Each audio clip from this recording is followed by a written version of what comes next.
प्रभाग क्रमांक 15 मधून काँग्रेसचे रोहित शिवाजीराव कवाळे साहेब यांचा मोठ्या मताधिकाने विजय झालेला आहे। आपण सध्या या प्रभागामध्ये आहोत। आपल्यासोबत आहेत आदरणीय शिवाजीराव कवाळे साहेब। साहेब काय सांगाल, मोठ्या मताधिकाने विजय झालाय, काय प्रतिक्रिया द्याल?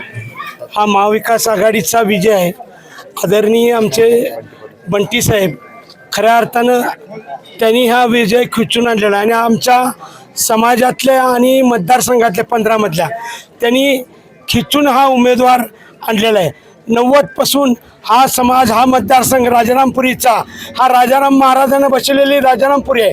ही 10 एकर 36 गुंठ्याची आमची जागा, ही समाजाची जागा, ही शाहू महाराजांना दिलेली आहे। खऱ्या अर्थानं या शाहू महाराजांच्या पुण्याच्या नगरीमध्ये, खऱ्या अर्थानं राजारामपुरीमध्ये 90 पासून 2 महापौर, एक स्टँडिंग चेअरमन, आता रोहित कवाळे हा विजय खेचून आणल्यासारखा आहे। आणि तिन्ही उमेदवार, आमच्यातला एक उमेदवार घसरला गेलेला आहे। ते दुर्दैव वाटते आम्हासनी। ते कसा घसरला हे आमचे आदरणीय बंटी साहेब त्याचा अभ्यास करतील आणि आम्हाला सुद्धा अभ्यास करायला लागणार आहे की कशा पद्धतीनं एक कदम वहिनी घसरल्या। खऱ्या अर्थानं वाईट एक गोष्ट झालेली आहे।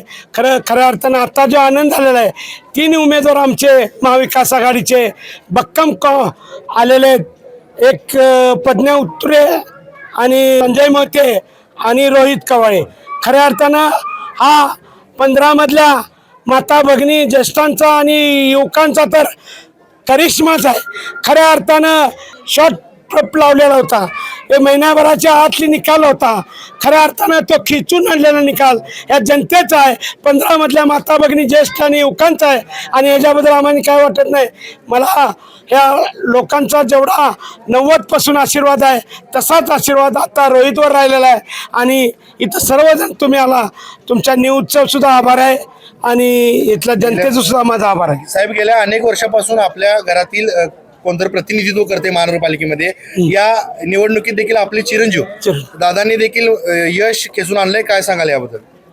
2010 मध्ये दोन्हीकडे 2 उमेदवार, आमचे महापौर, आमचे मिसेस 98ला जो इतिहास केला महापौरचा, ते एक इथं ओपनमधून राजारामपुरीतून, ह्या राजाराम महाराजच्या तिथून ओपन एक महिला ओपनमधनं एक आमचं एक ह्या समाजाचं एक भाग्य आहे। खऱ्या अर्थानं खरा राजाराम महाराजांनी बसलेले राजारामपुरी यात सर्व जाती धर्माचे लोक राहतात।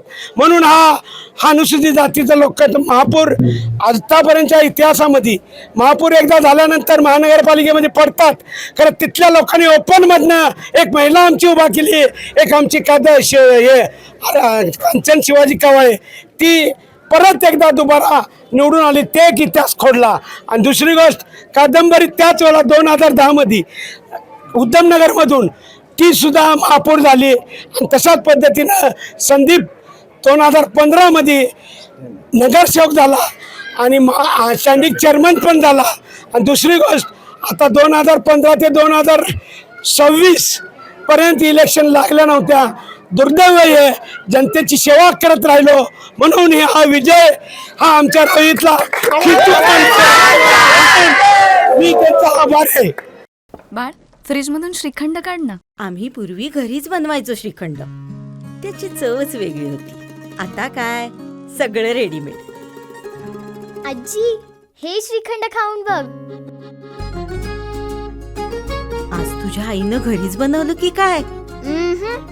हे आहे गोकुळचं श्रीखंड, अगदी जिभेवर रेंगाळणार। जिभेवरच नाही तर मनावरही रेंगाळणार। गोकुळ श्रीखंड, मनावर रेंगाळणार।